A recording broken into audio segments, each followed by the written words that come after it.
Once upon a time, there was this guy. Let's call him Zeno. More precisely, Zeno of Citium. He had a cool thought and decided to make a school of it. Stoicism. From its founding era to our modern-day society, what is interesting about this philosophy is how applicable it is to our lives. Why is that? Well, like many other philosophers at that time, the Stoics wished to know what is the goal of life. And they discovered it is happiness, but they noticed the problem. Even though happiness was our end, people did not know what it truly meant. They assumed to be happy, one must have material fortunes and pleasures in life. This deception ultimately led to despair and suffering, for even when attaining earthly goods, one was still not fulfilled, one was still not happy.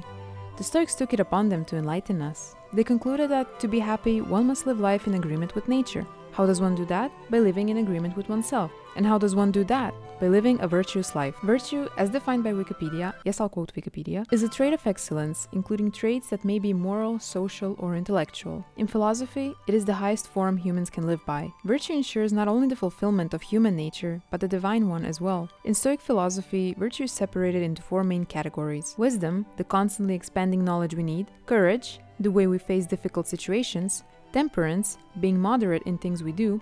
And justice, doing the right thing. Stoicism soon became very popular, and for a good reason. No matter where we are in life, we will face difficulties and wish to be better, which the Stoics hope to show us how to do. Let's look at one of the most prominent Stoics, Epictetus. Born as a slave, Epictetus always had a great mind. Once he obtained his freedom, he started teaching philosophy in Rome until he was banished by the Emperor Domitian, along with other philosophers. He left for Greece and taught there until his death, and his teachings were so influential they even reached Marcus Aurelius, a Roman emperor, who also became, along with Seneca and Epictetus, one of the most notable Stoic philosophers. Interestingly enough, Epictetus never wrote down anything, but his student Arrian did, and the two most important works of Epictetus were born, Enchiridion, better known as a handbook for Stoic philosophy, and Discourses. So why are we so fascinated by Stoicism? Personally, I find it so interesting how ancient works can still to this day help us in our lives. Stoicism discusses very relatable and common problems, therefore making it easy to access for everybody. Whether you're a Marcus Aurelius, an emperor, or Epictetus, a former slave, we can practice Stoicism. In fact, maybe you already are, but don't know. I have read Discourses last year and thought to myself, well, this seems valuable. So here I am, a year later, squeezing out the knowledge Epictetus gave me through three main points. Before I get into them, I have to put out a disclaimer. I believe Stoicism is a great self-help tool,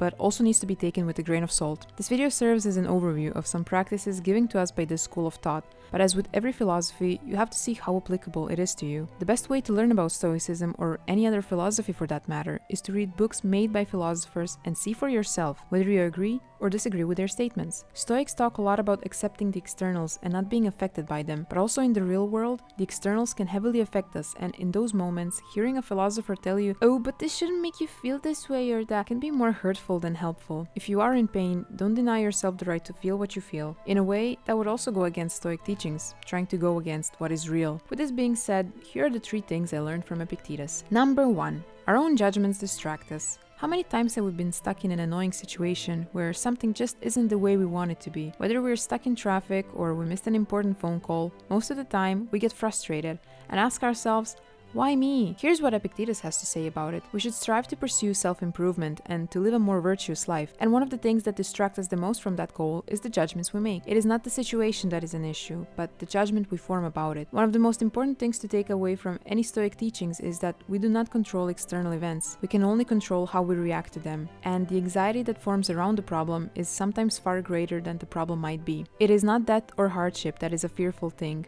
but the fear of hardship and death. I used to commute a lot, and I despise the days when I would, for example, have early appointments. I don't know if the bus will be late, and if it is, then I miss my train. And if I miss it, I have to wait for another one, which means I will be late for the appointment, and oh god. But can I really influence the happenings that unfold? The bus is late not just despite me, it is late because it is late, and that has nothing to do with me. Luckily, or unluckily for me, I'm as anxious as it gets, so I will always go in an early bus, just in case. And then I will be too early at an appointment and have to wait awkwardly, so really I can never get a perfect situation out of it. I can just do what I can at that moment. We cannot control the circumstances we are put in, but what we have control over is our minds, and nobody can take that away from us. Man, what are you talking about?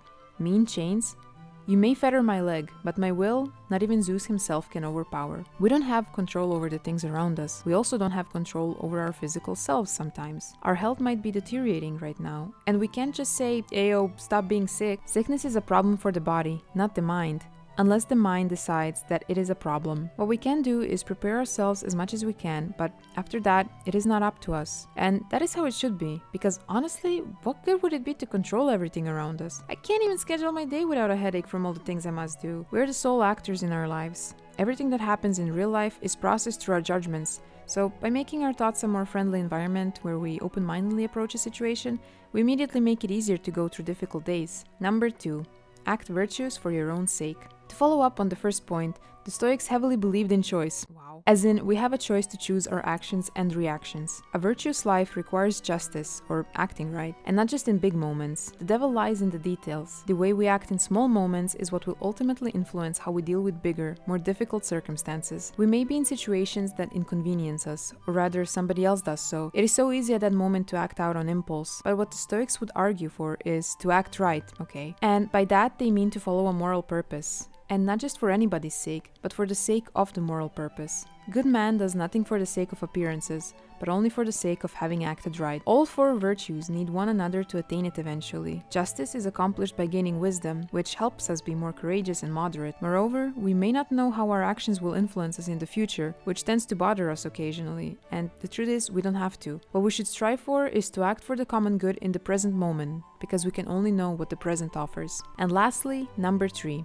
Make sure you have the right people around you. Be friends with those we admire, for they make us want to be better people.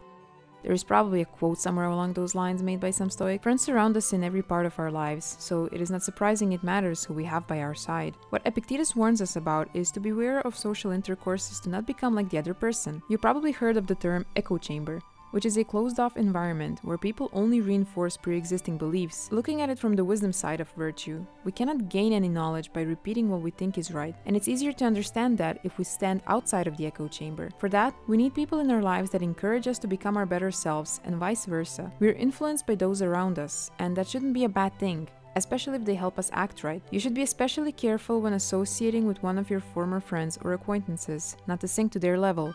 Otherwise, you will lose yourself.